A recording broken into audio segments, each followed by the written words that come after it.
स्वागत है दोस्तों, आप सभी का आपके अपने एआरके न्यूज चैनल में।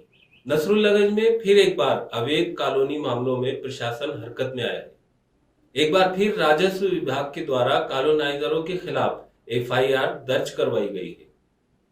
गुरुवार को राजस्व निरीक्षक द्वारा नगर के 26 कॉलोनाइजरों के खिलाफ नसरुल्लागंज थाने में अवैध कॉलोनी काटे जाने पर एफआईआर दर्ज कराई, जिससे एक बार फिर कॉलोनाइजरों में हड़कंप की स्थिति निर्मित हो गई है।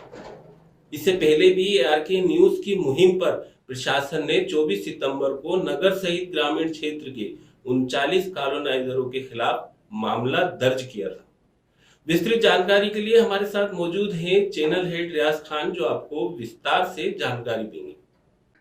धन्यवाद फारूक जी। जैसा कि आपने बताया कि इस समय अवैध कॉलोनाइज़र का जो मसला है पूरे मध्य प्रदेश में बड़े ज़ोर शोर से चल रहा है।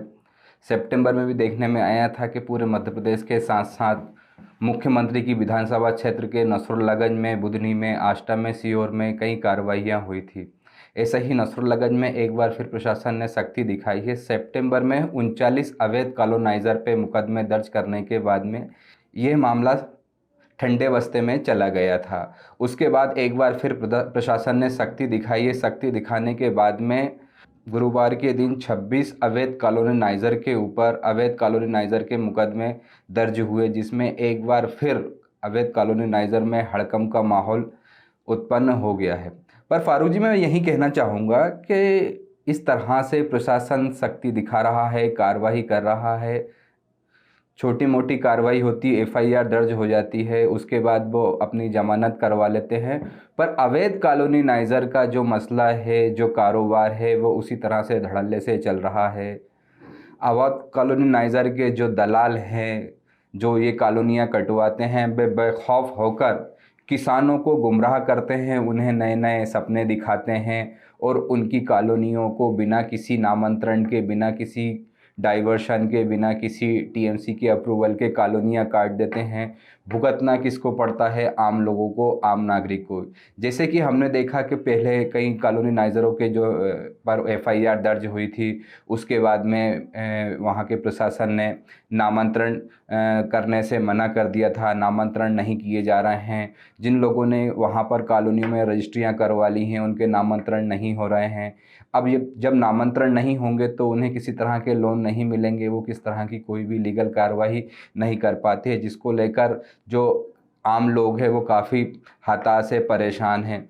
प्रशासन ने एफआईआर दर्ज कर ली है। कोई इस तरह से कोई कार्रवाई ना होने के कारण अवैध कॉलोनाइज़र का वही जो काम है वो निरंतर जारी है। आखिर क्यों प्रशासन इन लोगों पर सख्ती से कार्रवाई नहीं कर पाता है? जिन लोगों पर एफआईआर दर्ज हो चुकी है, उन कॉलोनियों में धड़ल्ले से अभी भी रजिस्ट्रियाँ जारी है, रजिस्ट्री कर रहे हैं। प्रशासन आगे रहकर ये जो है कि जो रजिस्ट्रियाँ हो रही है उस पे कोई एक्शन नहीं ले पाता है। रजिस्ट्रार से बात करो तो रजिस्ट्रार का कहना है कि जब तक कि हमारे पास कोई स्टे ऑर्डर या स्थगन आदेश नहीं आएगा, जब तक कि हम रजिस्ट्रियाँ करने से उन्हें नहीं रोक पाएंगे।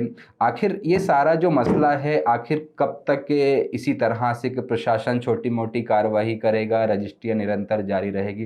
प्रशासन के दोनों हाथ में लड्डू है। इस तरफ तो आप अवैध कॉलोनियों को अवैध घोषित कर रहे हैं, कॉलोनी को अवैध घोषित कर रहे हैं, दूसरी तरफ आप उन्हों की धड़ल्ले से रजिस्ट्रियाँ करवा रहे हैं। इसमें नुकसान किसका हो रहा है? आम लोगों का, आम आदमी का। अब देखना यह है कि पिछली 39 नसरुल्लागंज में 39 अवैध कॉलोनाइज़रों पर मुकदमे दर्ज हुए हैं। गुरुवार को 26 अवैध कॉलोनाइज़र को और उसमें मुकदमे दर्ज कर लिए गए हैं।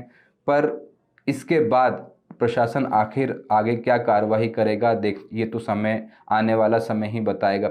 मैं फारूक जी एक छोटी सी और बात बताना चाहता हूँ। अभी कुछ दिन पहले का ही एक मसला है। एक अवैध कॉलोनाइज़र को ने एक किसान को बड़ा गुमराह किया, उसे बड़े बड़े सपने दिखाए कि साहब आपकी ज़मीन पे हम कॉलोनी काटेंगे तो आपको ये फ़ायदा होगा, तो आप ये करेंगे तो यहाँ से ये इतनी इनकम होगी, और उसके साथ में उसे गुमराह करके उसके साथ रजिस्ट्री करवा ली। और सबसे बड़ी बात, ये करोड़ों की ज़मीन की रजिस्ट्री हजारों में करवा ली। कि इस तरह से जो हैं कि अवैध कॉलोनियों के जो कॉलोनाइज़र हैं, जो दलाल हैं, उनके हौसले इतने बुलंद हैं कि वो किसानों को गुमराह करके, उनको झूठे लुभावने वादे करके या उनको झूठे लुभावने सपने दिखाकर उनसे कॉलोनी कटवा लेते हैं, जिनका उनका कोई नामो निशान उसका कागजों पर नहीं होता है। भुगतना किसको पड़ता है? जिस किसान ने ज़मीन बेची है, एक तो उसे प्रशासनिक कार्रवाई से गुजरना पड़ता है, और दूसरा जिसने उस ज़मीन के ऊपर प्लाट लिए और उनको भुगतना पड़ता है, क्योंकि जिसने तो ज़मीन बेच दी है, एक तो वो प्रशासनिक कार्रवाई से गुजर रहा है, और जिसने ज़मीन ली है उसके नामांतरण नहीं हो रहा है, वो शासन प्रशासन और दफ्तरों के चक्कर काट रहा है। जी फारूक भाई।